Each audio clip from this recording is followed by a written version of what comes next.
Bonjour à tous et marhaba de cette semaine en Turquie. Et joyeux Noël à tous. La livre turque a connu une véritable remontada cette semaine.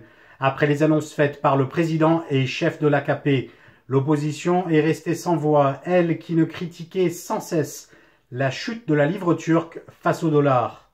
Mais d'après plusieurs analystes, ce ne sont pas que les mots du président qui ont fait retomber la fièvre, mais aussi plusieurs centaines de milliards de dollars de réserves de la Banque centrale.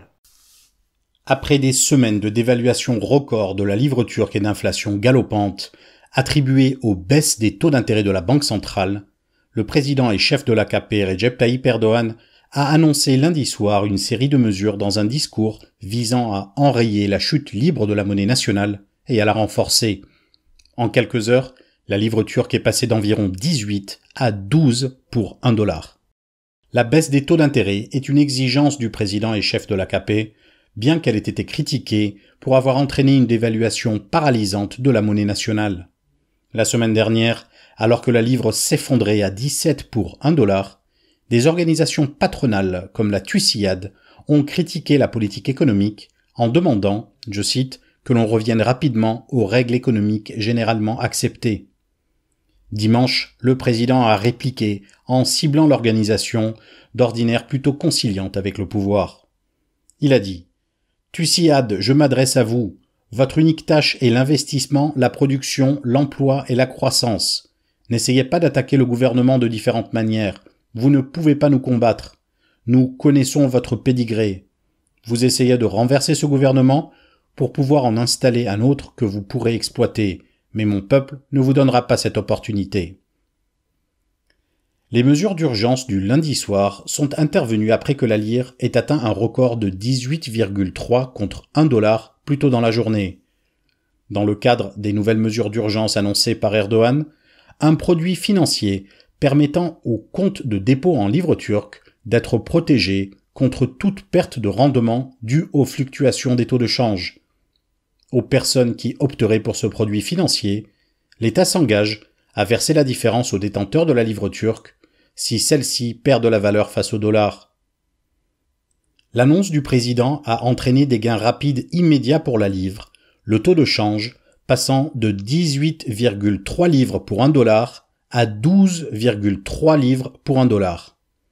Depuis quelques semaines, c'était aussi les discours du président qui avaient fait passer la livre turque de la zone des 8 à 18 pour $1. Le chef de l'AKP avait notamment dit « En tant que musulman, je continuerai à faire ce que notre religion nous ordonne. Le taux d'intérêt est considéré comme péché dans l'islam. » Bien qu'il soit au centre des récents débats économiques autour des taux d'intérêt bas, l'islam n'est pas la seule justification du président pour appliquer sa politique. L'approche économique d'Erdoğan est guidée par la conviction qu'une livre moins chère entraînera une augmentation des exportations, ce qui, selon le président, réduira l'inflation. Le président avait précédemment promis de ramener l'inflation à moins de 4%, un objectif qu'il n'a pas encore atteint. Après les gains rapides contre le dollar suite au discours d'Erdoğan, malgré les attentes selon lesquelles la livre serait à nouveau en chute libre, sa valeur a régulièrement augmenté cette semaine. Pendant ce temps, l'agence de notation Fitch a déclaré que si la nouvelle annonce serait positive pour les banques turques, celle-ci était toujours vulnérable à la volatilité. Fitch a notamment déclaré que l'environnement opérationnel difficile en Turquie, les taux d'intérêt réels négatifs, les incertitudes de la politique monétaire, la baisse de la confiance et la possibilité d'une nouvelle chute de la livre constituaient un risque pour la stabilité macroéconomique et financière, et a noté que cela serait négatif pour le profil de crédit des banques turques. Mais pour de nombreux analystes, cette remontée spectaculaire en quelques jours ne peut pas s'expliquer uniquement par un discours d'Erdoğan. La Banque centrale aurait au même moment mis sur le marché les réserves de dollars dont elle dispose afin de provoquer une baisse de sa valeur, non pas directement, mais à travers les banques. L'économiste Uğur Gürses a ainsi évalué une mise sur le marché de 7 milliards de dollars en 2 jours. Une opinion confirmée par le Financial Times et par le service d'analyse financier de la banque HSBC. Questionné à ce sujet, le tout nouveau ministre des Finances Nurettin Nebati n'a pas nié ces interventions. Il a déclaré à la chaîne NTV, je cite, « Pensez-vous que la Turquie est incapable d'utiliser tous les instruments financiers dont elle dispose de manière positive? Regain de confiance en la livre turque ou baisse artificielle due aux interventions publiques, la remontée de la livre turque a pris de court l'opposition qui avait construit l'essentiel de ses critiques sur la dépréciation de la monnaie nationale. Kemalcan revient sur les limites de l'opposition. Le concept de continuer, de poursuivre, est déjà en lui-même le sujet principal de ce pouvoir depuis quelques années. Et cela ne correspond pas au récit d'un succès, mais à la capacité de continuer une situation malgré des échecs successifs. Et c'est quelque chose d'éminemment politique. Réussir à se maintenir ne prouve pas qu'il y a un succès. On n'est pas obligé de le voir de cette manière. Et d'ailleurs, d'énormes échecs, de gros déboires, des plantages monumentaux, des injustices flagrantes peuvent aussi continuer. Ça aussi, c'est un moyen de se maintenir. Et lorsque les gens ont analysé l'économie comme un élément technique d'une vision politique plus globale, ils ont tiré la conclusion que le pouvoir ne pourrait plus continuer de se maintenir en raison des graves difficultés économiques. Ils se sont dit, puisqu'ils ne pourront pas continuer de cette manière, parce que techniquement l'économie ne peut pas supporter ces chocs, la conséquence de ces échecs ne pourront pas être supportables par la population, et que donc, logiquement, le pouvoir va devoir s'en aller. Dans mon analyse la semaine dernière, j'avais expliqué qu'on ne pouvait pas se baser uniquement sur la capacité du pouvoir à se tirer ou à ne pas pouvoir se tirer d'affaire pour établir des analyses politiques. Parce que, selon ce postulat, rien que le fait que le pouvoir se maintienne donne l'impression qu'il aurait obtenu un succès. Et lorsqu'on s'oppose en disant « la situation est intenable, donc ils vont partir », eh bien on se rend compte que le fait qu'ils se maintiennent prouve que la situation était finalement tenable. Et cela apparaît comme une réussite pour le pouvoir. Leurs agissements sont légitimés par le simple fait de se maintenir au pouvoir. Et ça, c'est une mauvaise stratégie, une mauvaise analyse de la part de l'opposition.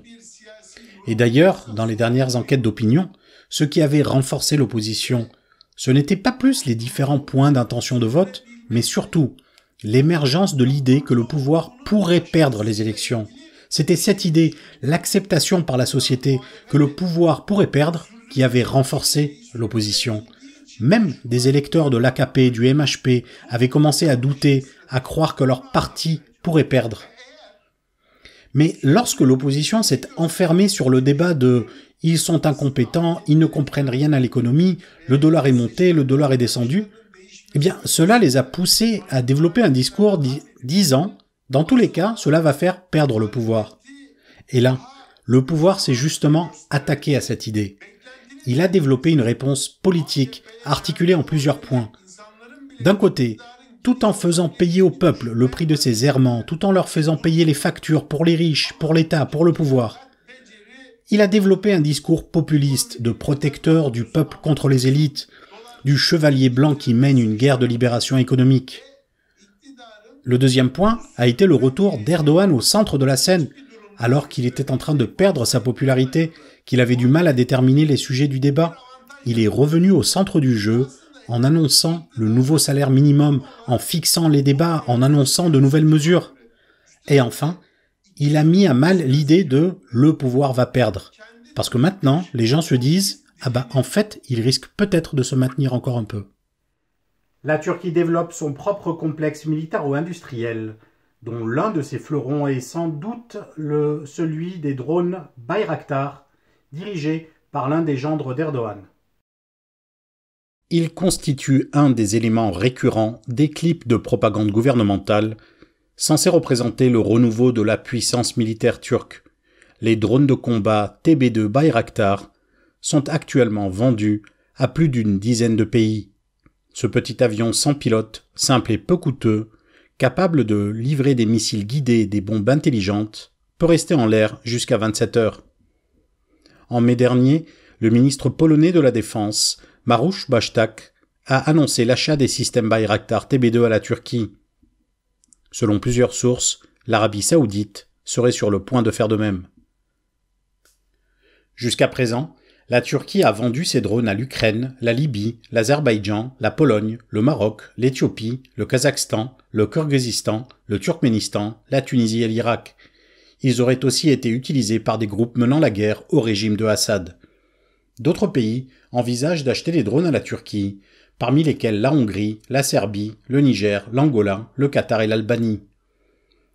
Les TB2 ont fait la une des journaux ces dernières années pour avoir fourni un avantage militaire décisif à l'Azerbaïdjan dans le conflit du Haut-Karabakh de 2020 qui a opposé l'Arménie et l'Azerbaïdjan.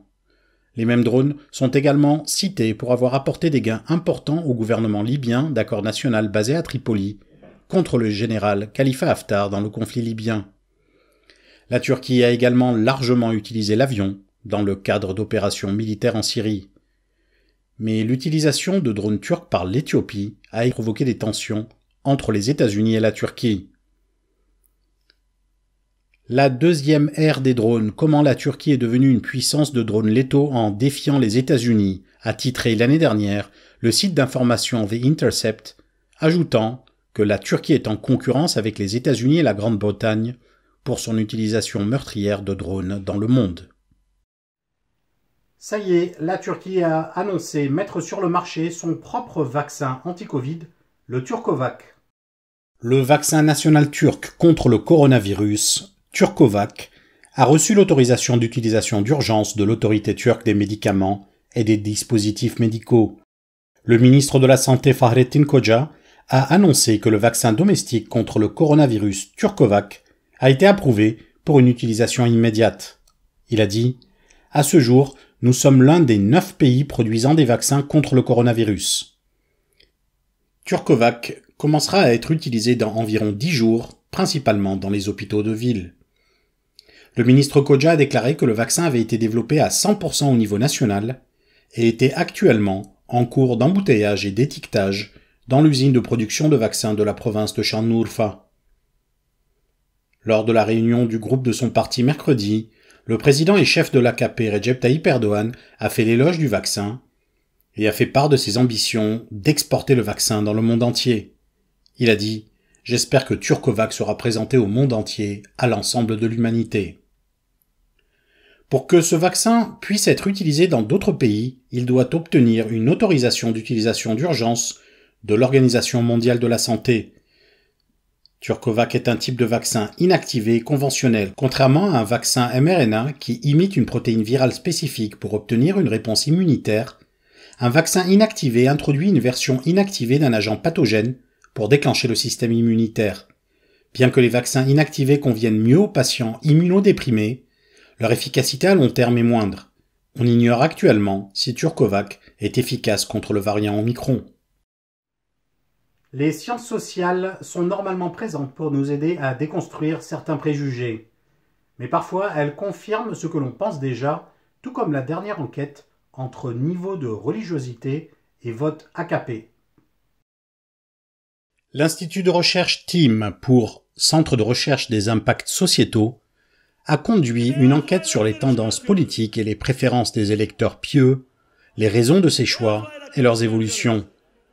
Ce travail a été mené par le biais d'entretiens en face-à-face avec 2424 personnes dans des zones qui soutiennent fortement l'AKP, comme entre autres Konya, Kayseri, Yozgat, Samsun, Bingöl, Erzurum, Gaziantep, Kocaeli et dans certains quartiers conservateurs d'Istanbul.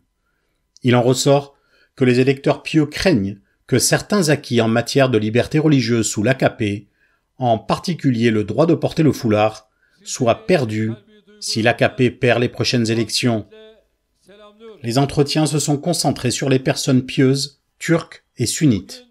Les sondés ont vu leur niveau de religiosité gradé en fonction de la place que les pratiques religieuses occupent dans leur vie quotidienne, comme par exemple la prière. Selon l'étude, les électeurs pieux sont en général non seulement religieux, mais aussi nationalistes, patriarcaux, pragmatiques, et déplore le népotisme et le gaspillage de l'argent public par le pouvoir. Les résultats de l'enquête montrent que dans les zones à forte concentration d'électeurs religieux, la coalition AKP et MHP a subi des pertes, mais conserve tout de même un soutien important. Selon l'enquête, la coalition AKP-MHP est passée de 68,1% à 58,5% de soutien. Cependant, les électeurs religieux sont loin de soutenir l'opposition, notamment le CHP. Et lorsque les Kurdes, les Alaouites et les non-religieux sont exclus de l'analyse, le soutien au sondage de la coalition AKP-MHP atteint 65%. Les électeurs pieux, en particulier les femmes, déclarent craindre que leur liberté de mettre le voile leur soit enlevée en cas de victoire de l'opposition. Ils craignent que si celle-ci arrive au pouvoir, ils se vengent et les privent de leur liberté religieuse. À la fin des années 90, durant ce qui avait été appelé le coup d'État postmoderne du 28 février, les militaires avaient fait pression sur le gouvernement pour restreindre l'accès aux emplois publics et aux universités aux femmes voilées. L'AKP avait en partie surfé sur l'opposition à ces mesures et a souvent entretenu le mythe des femmes voilées opprimées dans le passé. Malgré les inquiétudes croissantes, une autre raison du soutien continu à l'AKP est la méfiance à l'égard de la capacité de l'opposition à gouverner. Les sondés craignent globalement que l'opposition échoue dans les services publics et la croissance économique et aggrave une situation déjà très sombre. Les électeurs pieux sont moins disposés à interagir avec ceux qui ont des opinions politiques divergentes comparées à l'opposition. Mais ils se plaignent de ne pas pouvoir défendre les réformes de l'AKP lorsqu'ils débattent avec des parents, des enfants ou des amis. Si elle veut gagner les voix des électeurs pieux, l'opposition a encore du pain sur la planche. Merci à tous de nous avoir suivis et à la semaine prochaine. Türkiye'nin sivil, bağımsız, özgür ve çoğulcu bir medya ortamına ihtiyacı var. Medyascope 20 Ağustos 2015'te bu ihtiyacı karşılamak üzere yola çıktı. Ama yolumuz uzun. Bu yolculukta bize Patreon veya YouTube'un katıl butonu üzerinden katkıda bulunabilirsiniz. Destek verin, sizinle güçlenelim.